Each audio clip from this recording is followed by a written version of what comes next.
Īsi pirms 4 rītā iedzīvotājus Balvu novadā pamodināja oranžais šūnapraidis paziņojums par iespējamu apdraudējumu. Nedaudz vēlāk gaisā pacēlās sabiedroto iznīcinātāji, kas Rugāju pagastā dronu notrieca. Lai gan drons uzspridzināts mazapdzīvotā un mežainā apvidū netālu no Boževas ezera, tomēr lielākā daļa vietējo nevien dzirdējuši iznīcinātāju skaņu, bet daži pat redzējuši sprādziena brīdi. Dzirdēju, cēlā man augšā, man tur pa telefons plauktiņā nolikts un briesmīgs troksnis. Man kā sirds slimniekam tas ir diezko nav.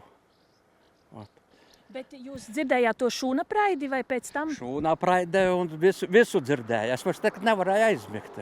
Ne paskaties pa logu, bet es nekā neredzēju. Droši jūtaties? Es, piemēram, jā, gultā gulē. Ja no gultas neizkrīt ārā, tā jau droši. Es dzirdēju par to, ka telefonā baigi stipri, ka saka, to viņi pazamūdūs. Pēc tam, kas soka lidot viens, domāju, jau mirs būs. Pēc tam otrais soka lidot.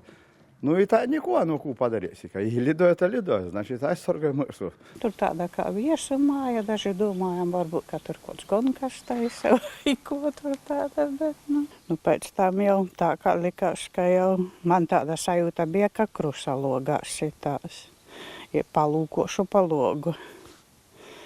Tad jau redzēju to faktu, ugunsbumba jau tur, ko saka, toda jau kā komētiņa, kā kaut kas tur atplūžas lidot. Vietējā pašvaldībā apstiprināja, cilvēki īpašumi un mājlopi nav cietuši. Turklāt iedzīvotāji jau bija sākuši aizmirst par gaisa trauksmēm, kas vēl maijā un jūnijā bija regulāra austrumu pierobežas ikdienas sastāvdaļa. Ja vēl atkārtosies paziņojumi, tad nāks arī ar lielu nemieru cilvēku prātos, jo, ja sākumā likās, Rugāja, jā, mēs esam pierobeža, esam šeit, kur arī šis apdraudējums varbūt ir vairāk nekā citur Latvijā, tad šī rīta notikumi noteikti atspoguļosies arī cilvēku prātos vēl kādu mirklīti. Jā. Dažas stundas pēc drona notriekšanas 31. kājnieku bataljona zemessargi apzināja teritorijas mērogu un iesāka meklēšanas darbus.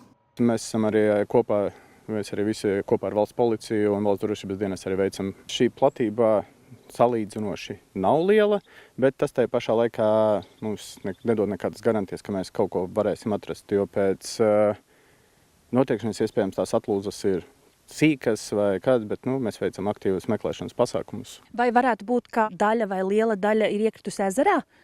Tāda iespēja nav izslēdzama, protams. Dienesti norāda, apvidū, kur notrieca dronu, iedzīvotājiem nepastāv nekādi drošības riski. Vienlaikus vietēji aicināti ziņot policijai, ja tiek pamanītas drona atlūzas. Madara Bērtiņa, Māris Justs, LSM Latgales redakcija.